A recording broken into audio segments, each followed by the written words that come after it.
সেটিকে আমরা ভগবান বা ঈশ্বর হিসেবে বিশ্বাস করে থাকি। সেই শক্তির আলো দেখার জন্য মা দুর্গার পেছনে একটি শিবের মূর্তি দেখা হয়েছে। শক্তি হিসেবে স্বর্গের সিঁড়ি দেখানো হয়েছে।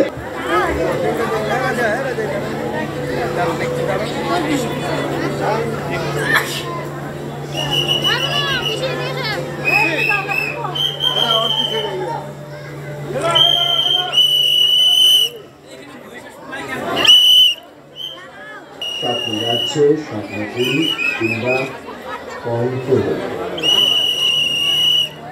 কল্পলোকের যেটি আকার ও নিরাকারের ঈশ্বর আল্লাহ। এই ধর্ম হিন্দু, এটি খ্রিস্টান এবং এটি মুসলিম। সাধারণত এগুলো আমরা আকার ও নিরাকারের উপর ভিত্তি করে চিহ্নিত করে থাকি।